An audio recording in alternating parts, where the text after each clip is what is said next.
General Medicaid warning.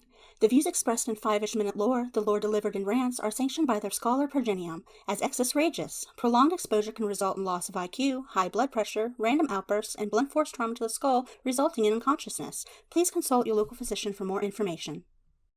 Captain of the Imperial Fists, 405th Company, and first chapter master of the Crimson Fists, Alexis Polux. A man of considerable skill and strength, humble to a fault, and a true exemplar of his Primarch. It's very helpful for people to hear that they should make themselves competent and dangerous and take their proper place in the world. Competent and dangerous? Why dangerous? Because it's the alternative to being weak. The English language allows for a wide variety of descriptions for various people, but there's only one word that accurately describes Alexis Polux and the way he handled his duty. That word is competence. It sounds like a bit of an insult, doesn't it? It's strange that I can use the current Webster's Dictionary Pocket Edition to bludgeon people to death with, but the best word I can use to describe Polux is competent. But it describes him perfectly. He is competently sized as a Space Marine, being about the third largest to ever exist. He's competent as a strategist, even giving Perturabo a run for his money in a fleet engagement. He's competent enough to have a second founding Space Marine chapter named after his nickname, the Crimson Fists. He's got competent enough looks to be the poster boy of the Astartes, and he'd be a guy you'd gladly invite to a barbecue. And he's a competent enough diplomat to tell a Primarch to their face that the Primarch's wishes come second to that of his dad. Polux was born on the planet of Inuit. If you want to know what Inuit is, take a phrase "a cold day in hell" and you have an idea.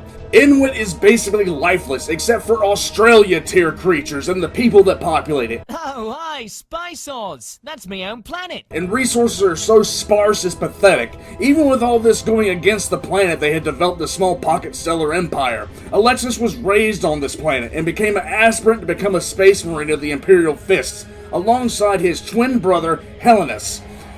All aspirants are tested, in some cases brutally, for final admission to being turned into a Space Marine, and the Fists are no slouches in this matter. You walk through this archway, a squid will scream at you. If you get a boner, we're killing you. Welcome to the Thunderdome, bitch! During this test, they were attacked by something best described as a chainsaw with a pulse, and Helios died to save them both, mainly by letting go of Alexis' arms and falling down a cliff. Alexis lived with a chewed-up arm, broken ribs, and a metric ton of emotional damage, the likes of which therapists write bestsellers on. Did I mention he was about 11 when this happened? No? Okay, so yeah, he was fucking 11! We here at 5-ish Minute Lore do not endorse child endangerment. We do, however, find its results worthy of dedicating a second mortgage to. Now on sale, Horse Heresy Plastic. Get your plastic out now. What's in your wallet? Emotional damage. During his time with the Fist, Polux performed his duties competently, and by that I mean he did them so well he was sitting at the same round table as Rogel, Dorn, and Sigismund. He was the commander of the 405th Company and a member of Rogel Dorn's advisory council. Now that's competence. When the Horus Heresy kicked off, Alexis jumped at the chance to head to Istvan, and was sent there alongside a full third of the Fist that Rogel had with him and 500 ships. Alexis was prepared to competently whoop some ass, but right when the ships began to pop out of the warp, well, the warp began to pop ships.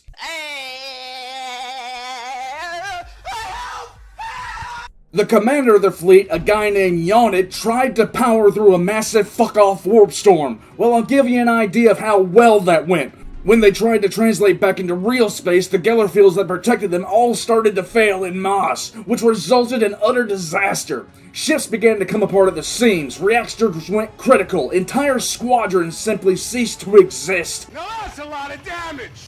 Alexis Polux was found in a drifting wreck, and he was one of the lucky ones. 10,000 Fists had died. To put this loss at a level you can understand, I can count on one hand where that many Space Marines died in a single incident, and I still have enough to give the middle finger to a Tau. Yonad himself was killed, and guess who was competent enough to be his successor? Yep, our guy Polux. Polux gathered survivors and set up for the fall system to lay low and get the fleet back in fighting shape. Because at that point, a monkey launching bananas out of a catapult could have dealt a death blow to it. Polux tried to prepare for literally anything. In record time, the fleet was getting back on its feet and ready for war, and that's exactly when they almost got massacred. You see, during the first real battle of the Horus Heresy on Istvan V, Perturabo was a bit annoyed that the Fist didn't come because he really wanted to beat the hell out of Dorn. When Perturabo found out that Dorn had sent a fleet, he figured if he couldn't get his hands on Dorn, he would have to be content to beat the fuck out of his kids. Welcome to 40K, where Family Feud is literally the plot line. Name something that follows the word pork. You pine. Perturabo's fleet translated his system and promptly began killing everything, wiping 13 ships out of existence before anyone could even shit their pants. Polux was prepared to fight a lot, but now he was fighting a fleet commanded by Perturabo, and Perturabo was there with the express purpose of whooping that ass. The problem for Perturabo was that he was expecting someone completely different to be leading that fleet. That someone else was supposed to be Sigismund, first captain of the Fist, leader of the Templars, and founder of the Black Templars. Perturabo's entire strategy revolved around beating the living hell out of Sigismund. But unfortunately for Perturabo and the galaxy at large, Sigismund had listened to a hot blonde named Euphratequila, who told him that if he went to Istvan, he would die unremembered. She also told Sigismund that if he didn't go to Istvan, there would be nothing but war without end. Well, Sigismund checked the box for war. Perturabo had planned the entire strike against the Imperial Fist fleet around fighting Sigismund, and if Sigismund had gone to Istvan, things would have gone exactly as Euphratequila had predicted. Sigismund would have died either due to the warp storm or falling directly into the plan of Perturabo. Perturabo had studied Sigismund well, fully expecting the Templar to establish a fortress on the planet and try to hold out against Perturabo. Sigismund's style, while effective, was extremely predictable. I call it the murder the monologuing style. Perturabo didn't have a monologue. Sigismund would have died, unremembered, and no Black Templars. That's bad. Polux, on the other hand, his style was different than Sigismund's, but it was a competent style. Polux managed to turn what had every right to be a massacre into a running battle, with Alexis Polux even ordering a boarding action on Perturabo's flagship. Right when the Imperial Fist had the Iron Warriors pulling back to regroup, an astropathic message came through ordering Polux and was left of the fleet back to Terra. Polux was left with a decision to make. The Imperial Fist fleet was basically finished, and if they stayed, they would be wiped out. But if they stayed, they stood a chance to cripple the Iron Warriors permanently. The ships that were boarding Perturabo's flagship only needed support in order to have a legitimate shot to decapitate the Iron Warriors' Legion. In fact, it's very possible that the Imperial Fist could have completely flipped the battle and turned the battle into an absolute humiliation for the Iron Warriors. Well, Alexis is known for following orders competently, and the flip side to that is hard to competently withdraw from a fleet that is hell-bent on stomping you out. The fleet began to withdraw in waves, and as soon as the Iron Warriors caught on to what was happening, it turned from a battle to an absolute beating. Polux knew that the Iron Warriors would be gunning for two ships, his flagship, the Tribune, and a symbolic ship of the 7th Legion, the Lacedaemon, which had been the first ship of the Fist to lead Terra on the Great Crusade. As the Lacedaemon was getting introduced to the afterlife for ships, the Tribune was getting ran down by the Iron Warriors. Suddenly, the Tribune just blew up.